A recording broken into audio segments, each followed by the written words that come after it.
গরমের দিনে সবচাইতে মজাদার একটা সবজি হচ্ছে ধুন্দুল দিয়ে চিংড়ি মাছ রান্না। কুচো চিংড়ি দিয়ে ধুন্দুল যদি রান্না করা যায় এটা কিন্তু খেতে অনেক মজা লাগে। আসসালামু আলাইকুম, আজকে আমি আরেকটি নতুন রেসিপি নিয়ে চলে এসেছি। আশা করি আপনারা সবাই ভালো আছেন। আলহামদুলিল্লাহ আমিও ভালো আছি। রেসিপিটি আজকে শুরু করতে যাচ্ছে। প্রথমে আমি একটা কড়াইতে পরিমাণ মতো সরিষার তেল দিয়ে দিয়েছি, তারপর এখানে পেঁয়াজ কাঁচামরিচ দিয়ে দিয়েছি। এখানে আমি 1 টেবিল চামচ পরিমাণ আদা রসুনের পেস্ট দিয়ে এখন একটু ভালো করে এটাকে কষিয়ে নেব। হালকা একটু ভাজা ভাজা হয়ে গেলে একটু পানি দিয়ে দিব যাতে মশলাগুলো পুড়ে না যায়। তো এখন আমি এখানে গুঁড়ো মশলাগুলো দিয়ে দিচ্ছি। এখানে আমি ধনিয়ার গুঁড়া 1/2 চা চামচ, তারপর হলুদের গুঁড়া 1/2 চা চামচ আর মরিচের গুঁড়া 1/2 চা চামচ দিয়েছি। আমি যেহেতু কাঁচা মরিচ দিয়েছি তাই গুঁড়ো মরিচের পরিমাণটা একটু কমিয়ে দিয়েছি। এখন মশলাটা ভালো করে কষিয়ে নিতে হবে। এখন আমি কুচো চিংড়িগুলো দিয়ে দিলাম। মশলার সাথে চিংড়ি মাছটা এখন বেশ কিছুক্ষণ কষিয়ে নিতে হবে।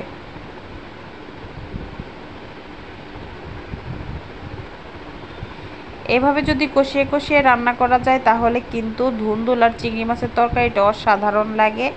আর ধুন্দুলগুলো কিন্তু আমি কিউব কিউব করে কেটে নিয়েছি। যেহেতু ছোট চিংড়ি মাছ দিয়ে রান্না করব এই জন্য আমি একেবারে কিউব কিউব করে এটা কেটে নিয়েছি।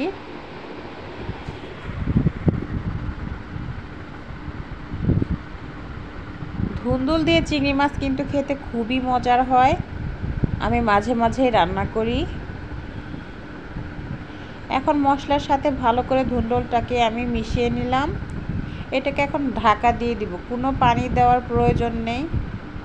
পানি দেওয়ার দরকার নেই, কারণ এইখান থেকে পর্যাপ্ত পরিমাণ পানি বের হবে। এখানে দেখেন কত পানি বের হয়ে আসছে।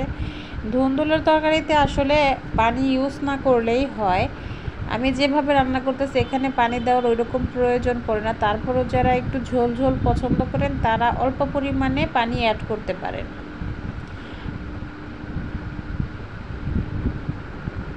আমি কিন্তু এখানে ওই রকমভাবে কোনো পানি অ্যাড করিনি। আমার ধুন্দুল থেকে যে পরিমাণ পানি বের হয়েছে ওটা দিয়েই কিন্তু তরকারিটা রান্না হয়ে গেছে। এখন লাস্ট পর্যায়ে হয়ে এসেছে। আমি এখন ভাজা জিরের গুঁড়া দিয়ে একটু নেড়ে চেড়ে নিচ্ছি। আমার তরকারি রান্না কিন্তু হয়ে এসেছে। দেখেন কত সুন্দর হয়েছে। বেশি ঝোলও রাখবো না, একেবারে শুকনাও করব না, একেবারে মাখো মাখো ঝোল থাকবে। এই তরকারিটা খেতে কিন্তু অনেক বেশি মজা লাগে। দেখেন কত সুন্দর একটা কালার এসেছে। এই তরকারিটা গরম ভাতে খেতে কিন্তু বেশ ভালো লাগে। রেসিপিটি ভালো লাগলে পাশে থাকবেন।